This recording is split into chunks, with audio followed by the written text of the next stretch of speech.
Long before authors like Stephanie Meyer, Veronica, Roth, and John Green, young girls and boys were learning about sex, menstruation, bullying, and other tough topics in books like Are You There, God? It's Me, Margaret, Blubber, and Tales of a Fourth Grade Nothing. I took a look at how Judy Blume's books have impacted the lives of preteens for decades and how they continue to fly off the shelves. Freddie feels like the peanut butter side of a sandwich, squished between an older brother and younger sister. But now Freddie has the chance to show everyone just how special he is, and most of all, prove it to himself. In 1969, readers fell in love with Judy Blume's tale about a second grader, Freddie, struggling with being lonely in her first published book. The one in the middle is The Green Kangaroo. For many kids, it was a familiar feeling, and that first book was the one that started it all. From the very beginning, Blume wasn't afraid to tackle some tough topics that kids face. The late 60s were a time when racial tensions were high, but she dove right in.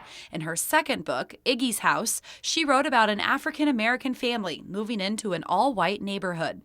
And in book 3, we met Margaret, who wasn't afraid to talk about puberty, like getting her period and trying to get her breasts to grow by saying, we must increase our bust. From there, Blume's success skyrocketed. Since 1969, Blume has written 28 books, exceeding more than 80 million copies and translated into 31 languages. She was the first one that really wrote about issues that girls wanted to hear about, that they felt they weren't alone, working out who you are, your identity.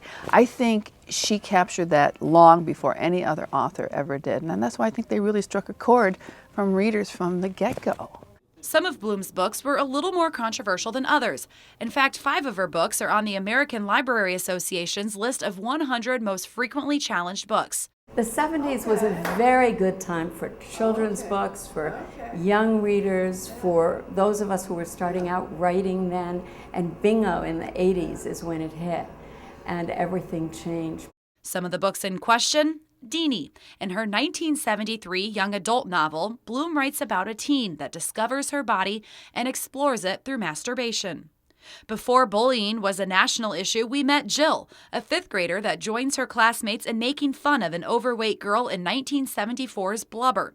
And in Forever, Blume entered the world of teenage sex. I worked at LaGrange Public Library, too, for a while, and that was when that book came out, and it was a debate as to whether to put it in the young adult section or whether to put upstairs in the adult section. The issues that she writes about, some of the more controversial ones for some, sex, religion, she does it so that teens, it's already on their minds anyway, so it's a way for them to express and hopefully have a dialogue. And I think reading about kids in these books that are dealing with issues that teens are already dealing with is a way for them to make it less scary and not feel so alone. Are You There, God? It's Me, Margaret, is also on the list. While many girls can relate, some of the things I read when I was younger, they were just helpful to me, working out certain emotions.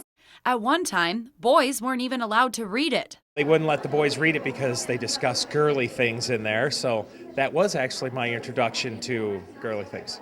But the books provided an outlet for many readers who wanted to learn about important issues like growing up, death, divorce, and sex, but maybe were too embarrassed to talk about it. Here in a book, it was safe, and you felt that you could find comfort and information, and knowing that I'm normal, I'm okay, that I'm going through this stuff. Blume was ahead of her time. She was the first YA author before YA even existed. Now it's one of the biggest genres, filled with books like Twilight, The Hunger Games, and Divergent. I remember headlines, the death of the YA novel. Well, I had never even written YA novels except maybe Forever, but there was no YA. But I remember that, the death of the YA novel. Well, I hope everybody's having a really good laugh about that right now. While today's YA books full of vampires, werewolves, and dystopian worlds might not be Blume's style, she doesn't discourage others from writing or reading about it. If kids love dystopian fantasy, if they love vampires and werewolves, whatever gets them reading and keeps them reading, that's what matters. I'm not judgmental about things that kids want to read. Obviously the themes in the books are different, the story, but you still find very strong female characters like Katniss from the Hunger Games, and they're still dealing with the same thing teens are dealing with. So even though the story changes, those themes are still important. Not all of her books push the limits. Some were just relatable, like Tales of a Fourth Grade Nothing, the first in the Fudge series, and otherwise known as Sheila the Great. And every single one of her books is still being read today, not just by the adults that grew up with her. They're now passing them on to their kids and grandkids. I like how they're usually funny and they're adventurous, and all the characters are fun to hear about. I read every Judy Blume book when I was younger, and actually when I was really young, my mom started reading them to me, and we went on a camping trip one time for like 3 weeks or something, and she had read the books out loud to me, and so they're like a huge part of my childhood. And so she introduced me to them, and then I introduced them to my daughter. It's cool because even though it was like a long time ago when they read it, it's still the same. If you look up her most classic titles, those 7 or 8 that we just know off the top of our head, there are always copies checked out, and it's not surprising because Judy Blume has a way of still engaging readers regardless of whatever publishing trends there are. She just still speaks to that audience still today. One way she keeps the next generation coming back to her is constantly updating her book covers. If you loved my books, and I thank you for it, and you want your kids to love my books because you did, and you're hoping to share, be very, very careful, because they love sharing books that Mom liked when they're little. Right. But as soon as they get a little older, Mom says, "Oh, these were my favorite books." It's like, ew, yeah, right, uncool. So I say, totally if you can possibly afford a new cover, buy it with a new paperback cover, leave it around the house, and say you're not quite ready for it. Like many books in the YA realm, one of Blume's books is now hitting the big screen. With the help of her son, a movie director, her 1981 book Tiger Eyes came alive with the June release of a movie by the same name. Bright smile, Tiger. Sad eyes. You want to talk about it?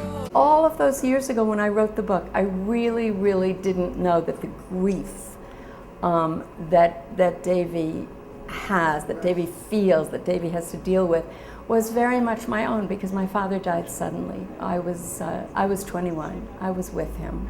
Blume is still writing at the age of 75. She's currently working on her 29th book, a novel set in the 1950s. She's not sure if it will be a kid's book or an adult book, which she has 3 of. I'm Jen Hannon for Naperville News Extra.